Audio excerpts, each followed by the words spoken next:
It is, and that's why we have a system like we call it double democracy, because there is one person, one vote, but only when it comes to getting rid of the laws.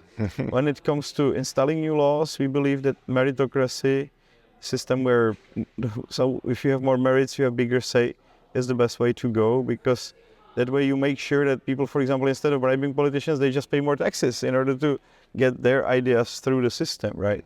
And I think also it's a great way to make sure that people really that has helped to build the country are the ones that are deciding about it, rather than just masses, and they usually tend to always vote for more taxes and more regulations, because they're always trying to rip off the minority, right? The masses or the majority always tries to find out how to deal with the minority, and we know that democracy could be a very evil system. I mean, Hitler was elected democratically, so like Liberland is a republic run by a corporate system in check by democracy.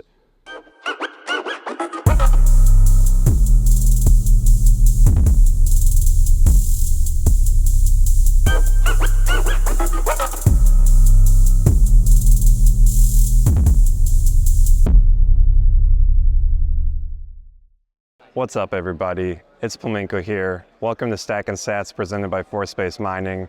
I'm in Bitcoin Miami 2023, having a blast. I just sat down with Vít, the president of Liberland.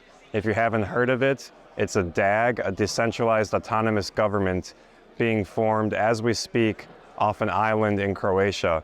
The conversation I had with Vít was fascinating. We got to talk about the country, all the details involved, and I just really appreciated him taking the time with us. So without further ado, please enjoy my conversation with Vít of Liberland. Welcome to Stackin Sats podcast presented by Force-Based Mining. I'm here with a special guest today, Vít, president of Liberland. And I feel like many people don't know yet of Liberland, and they're going to soon. So I'm very happy to have you here today. It's great to be with you, Plamenko. And, of course, many people might not know, but I think that the initial outreach was like 3 billion people.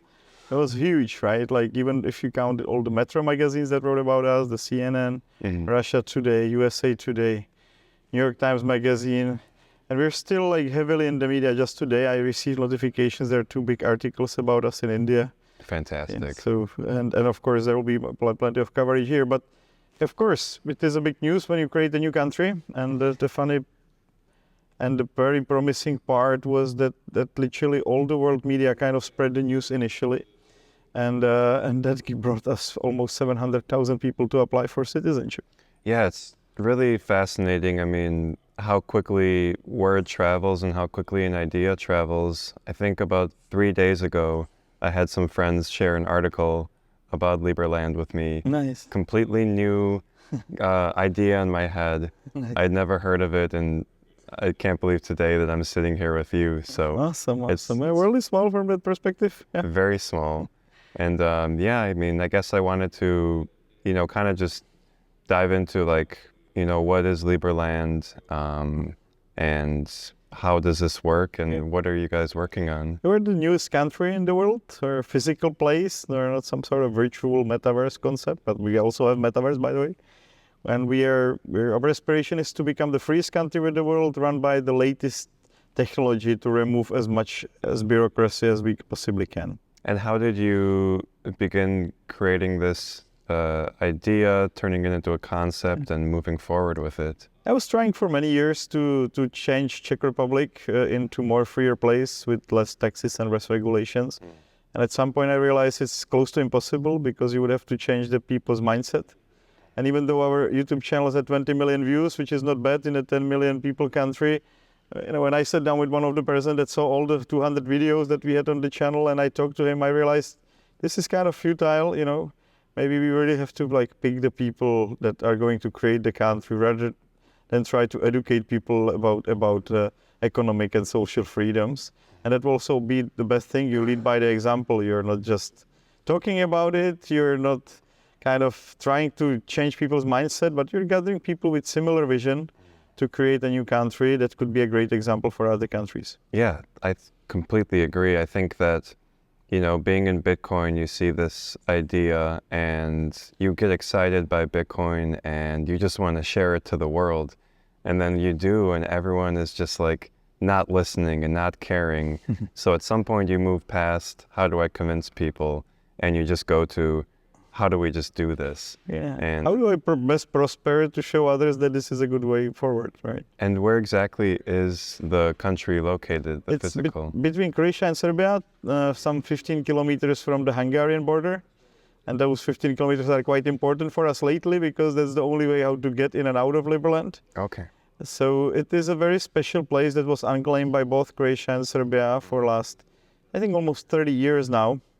And then we claimed it. The Serbian foreign ministry stated they don't mind creation of Liberland, despite that being by formally their territory, which Croatia never accepted it. And we've got very interesting relations with Croatia ever since. But we've got a major change beginning this year when Croatia entered Schengen. And that way, basically, they lost all the legal ways to prevent us from accessing Liberland. So it's kind of exciting that after these years, we have a way to get into Liberland without the risk of being arrested. That's incredible. No, this hits so close to home, being that my family is from Bosnia, and I was raised in America, but the reason we left is we left as refugees because of the Civil War. So do you know more about the politics of, so I'm assuming this was post the war, Yeah. and then so Serbia didn't want it, Croatia didn't want it. Yeah, well, basically when Yugoslavia split, nobody was claiming it after, because if they did, they would lose the whole border dispute with the other country. And the whole border commission hasn't basically met since last, I think 15 years now ago. That was the last meeting that they had. There is a complete stalemate in that regard, but the stalemate is in the way that if Croatia ever claimed Liberland, they would lose 10 times bigger territory on the other side of the river. So this is the main protective factor that prevents Croatia from annexing our territory in any shape or form, and that's quite exciting because we don't have to fight for it in any way, and they're actually protecting our borders for us right now, and that's something that is quite expensive. They have some 35 policemen running around Liberland border. I think we're the most protective border in Europe, and funnily enough, we don't have that many refugees trying to go into Schengen as much as we have refugees now trying to get into Liberland these days.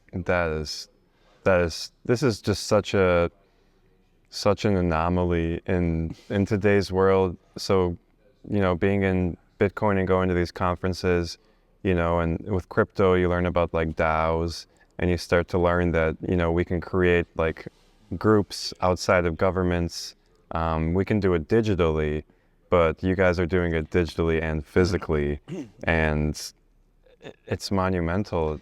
Yeah, I'm quite proud about the way we formed the DAO, basically, that now it's a DAG, a Decentralized Autonomous Government, right? And the idea is that the taxes in Liberland are voluntary, and whenever you pay them, you get the tokens that are called the merits. So you become the shareholder of the country, and some countries are talking about you being the shareholder in a democracy, but that's not really the case, right?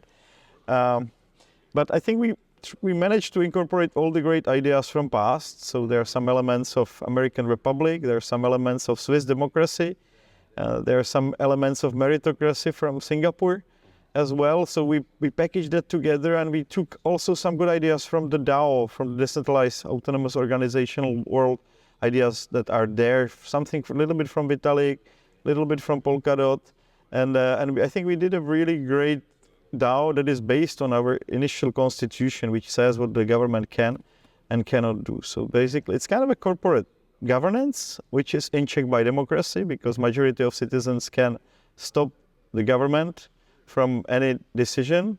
Then it's also checked by the constitutional court, similar like here in US, and it's also in check by Senate, which is kind of House of Lords in Liberland case, but they only have the negative powers to stop the new legislation. I think this is the best way to go. Make sure that the state doesn't produce thousands and thousands of papers.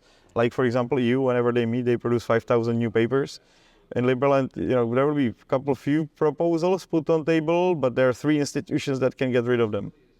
And what are those 3 institutions? It's the public veto, so majority of citizens can vote anytime they want to get rid of the law.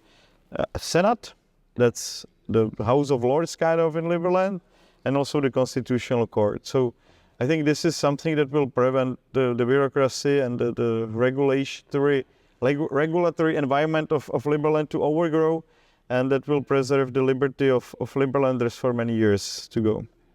Was this, are you a historian, or what is? I studied political science and economy, and I was always like very deeply into economics in general, especially Austrian economics. So I'm a big fan of people like Mises, like Hayek, like Frederick Bastiat, and Jefferson as well. We founded Liberland on his birthday.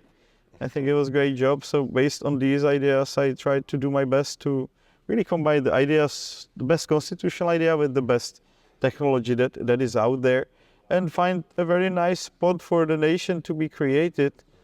So when all these things come together, we've got an amazing network of diplomats around the world, and we're just about to open embassy in Washington, D.C. next week. That's fantastic. You guys are moving very quickly, and I was wondering, when you were looking for like a physical location, were there other areas that considering for a minute, this territory between Egypt and Sudan. Okay.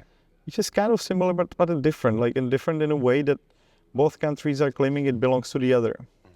Well, where in Liberland case, Serbia already stated they don't mind if it belongs to Liberland, which is a very precious thing, right? That can happen. They're not gonna support us by sending settlers or building for us, but the fact that they said just they don't mind is great. And Croatia still needs to make up their mind about us. But of course, they can either lose with Serbia or they can lose with Liberland. They don't have many other options on the table.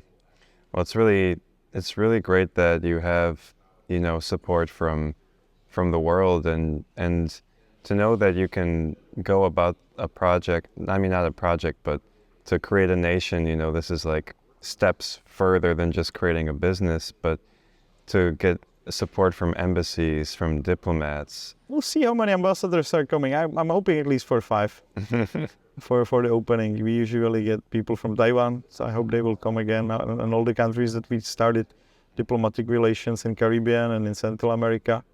I hope they're coming as well. So it will be major step, and we'll see where everywhere we have got friends in the world diplomacy, because of course it's almost 200 embassies that we sent invitation to in the States.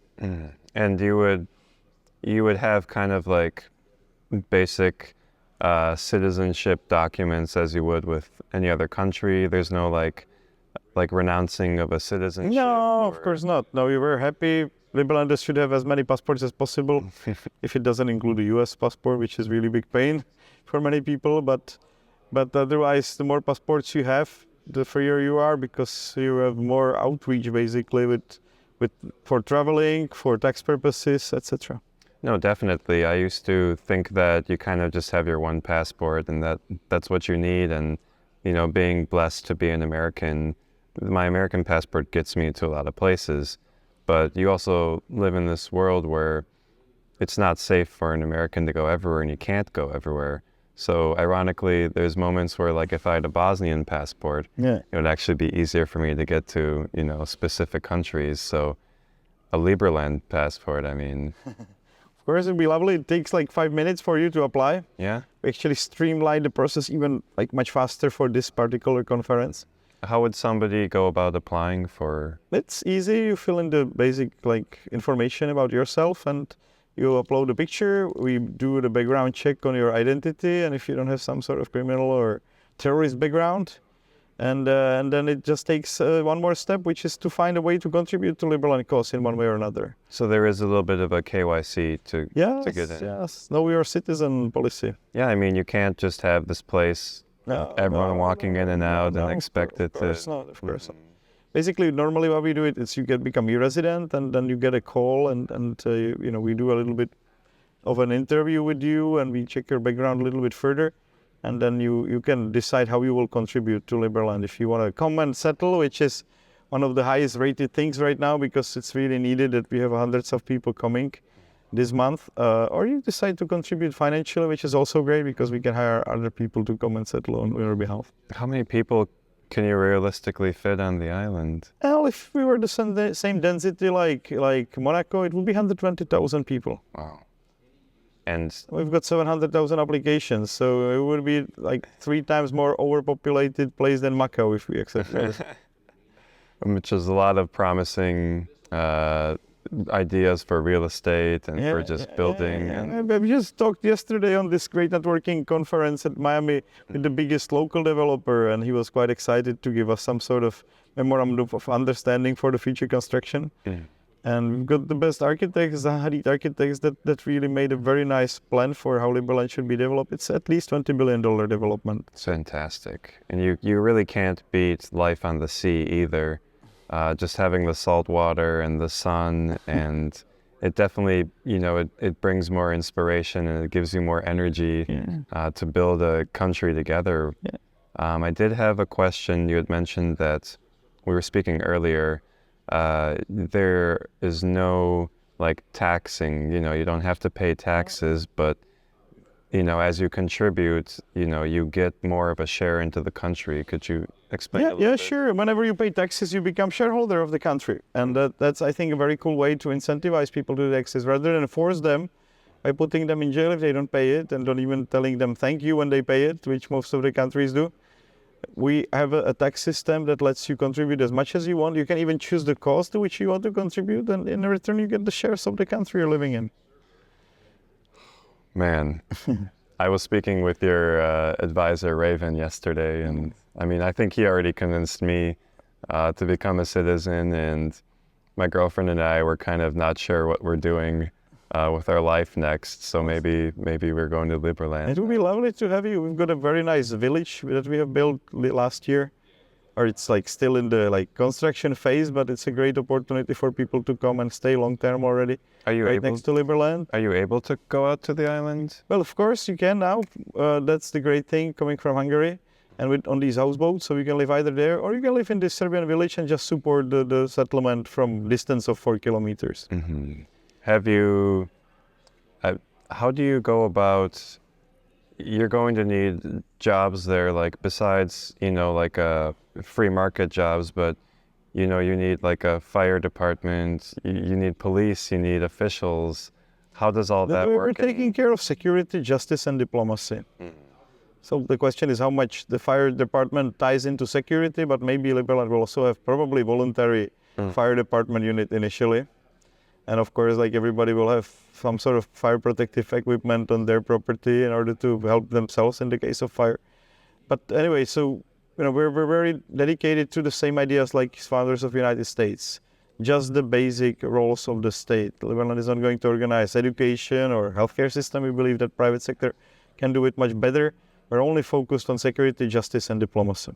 Interesting. And is there a way to apply into being an official or being in the government? Of course, just pick a spot. By the way, Bosnia, we still need ambassador to take care of the country. It's one of the few European countries where you don't have a representative office. So it'd be lovely to have you as a representative there. That'd be fantastic. I need to go back to Bosnia and sort out my papers and then start talking to people over there and convincing them. Awesome. Well, I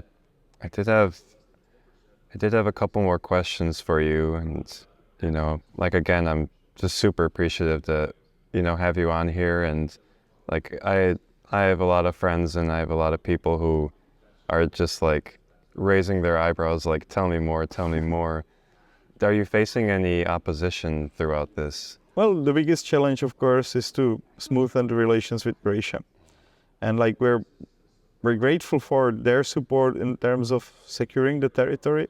But we need to transition into our own security system. That's why basically all the settlers that are coming there initially are also rangers of Liberland police, basically, and of Liberland border control. So right now we're slowly moving these people in, kind of low profile, but we want that they are going to be there permanently and that they're basically starting the initial institutions of Liberland. Fantastic. So you're already making progress on hospitals and schools and... Well, we've got quite a few doctors that are really excited to move in on these houseboats. And the schooling, right now we don't have that many kids, but in the village right next to Liberland, there is already a small community of kids that are kind of being homeschooled by the group.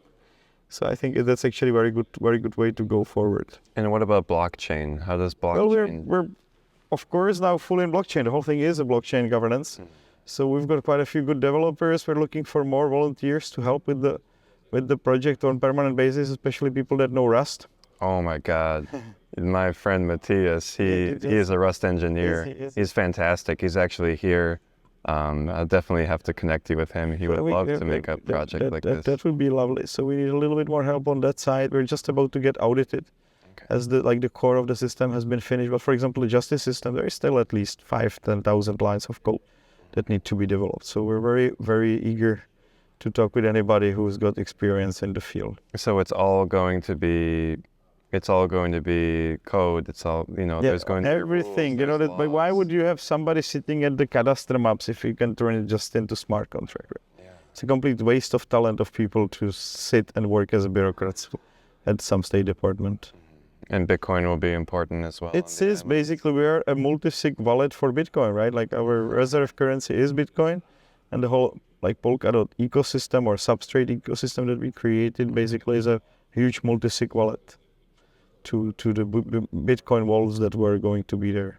What's the next goal? Okay, so biggest thing is properly open the embassy in Washington D.C. because from that stems a lot of other diplomatic relation. The week after that, we want to finish our deal with the Dominican Republic, and the week after that, we're settling Liberland. And I think these are everything is packed into this month or beginning of next month, which is pretty crazy. Wow. So by the end of this year, Liberland is going to be this flourishing nation. That's the plan, is to seriously start building and move right now as many houseboats as possible, but also have small cottages there already pop up there. So I hope in 14 days we'll have some initial settlement. We already started to build. It was very exciting to see that Croatians don't have the jurisdiction in the sense that they don't come over and they don't tell you cannot build here because you don't have a building permit, right? But they're coming by, they're interested, they want to know what's going on. And if that is already happened, that is a great confirmation of the fact of our status as well. What about the long-term picture? Is this kind of, once you get the code going, once you get these systems going, it's almost just let it out and see what happens? It's a huge machine for freedom. You put any kind of energy into it from one side, you get more freedom on the other side. And it's not just about Liberland, right? There are also 26 diaspora villages around the world. There are some associated that like to be governed by the Liberland justice system, and that are full of Liberlanders, including one place now in Gulf, which is in international waters, completely sovereign place, which is going to be very experimental for us as well. But I'm quite excited that we've got these guys that got the barges, the first serious seasteaders that decided to fly Liberland flag on their barges. So Liberland is expanding now, taking over the sea area. That's fantastic. And you're wearing the pin of the flag? Yeah. That is the flag of Liberland? Yes. What is the significance of the flag? Yellow is for free markets, black is for minimalistic governments, or kind of anarchy, right? But we've got the minimal government there. The bird is for liberty, the sun is for the fact that we're shiny happy people. It almost sounds utopic, but I believe that ideas are separate from actions, and it's really the people who you bring in to bring this and build this, and those are the people who will separate the idea and the utopia and just show you, what can be done when people work together. Yeah. And just the fact that we're actually building an ideal state, first of all, it's a great exercise, but also it has also big outreach to the fact that it's out there as an open source. Any country can take it, right? It doesn't have to be just for Liberland. It's the idea that is now being executed and is available for anybody to take on. Yeah, it's pushing the boundaries and solving and creating, and people will look at Liberland and they'll say, well, why can't we do this? Yeah. That's fantastic. Inspiration as well. How about, just had a couple more questions. How about when it comes to like voting and all that, people think in a democracy, it's one person, one vote. And I think we understand that there are many problems with that, so. It is. And that's why we have a system we call it double democracy. because there is one person, one vote, but only when it comes to getting rid of the laws. When it comes to installing new laws, we believe that meritocracy system where, so if you have more merits, you have bigger say, is the best way to go, because that way you make sure that people, for example, instead of bribing politicians, they just pay more taxes in order to get their ideas through the system, right? And I think also it's a great way to make sure that people really that has helped to build the country are the ones that are deciding about it, rather than just masses, and they usually tend to always vote for more taxes and more regulations because they're always trying to rip off the minority, right? The masses or the majority always tries to find out how to deal with the minority, and we know that democracy could be a very evil system. I mean, Hitler was elected democratically, so like Liberland is a republic run by a corporate system in check by democracy. It's fantastic.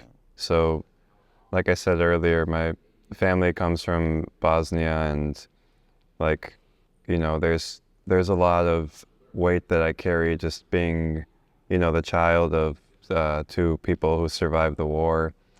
And one of the things that hurts me the most is there's so many people who like lost a home and lost a country. And when you hear people talk about Yugoslavia, they generally speak of this neutral zone where you could go to the West, you could go to the USSR, you could go to Africa, and no one stopped you. You had good relations everywhere, and this place is gone. And now you have the irony of Liberland being created in this land that once had so much promise and so much prosperity. So it really comes full circle to me, and it's emotional to me, and Nice. I really appreciate you taking the time here, Vít. And I really appreciate your time as well. I hope you enjoy the rest of the Bitcoin Miami conference. It's been a very exciting time, and I hope you make it to our either Liberland or opening of our embassy next week. definitely, I'll try my best, and whatever part of the project I can be, I'm all in. Lovely, lovely. Looking forward to have you as a citizen. Fantastic.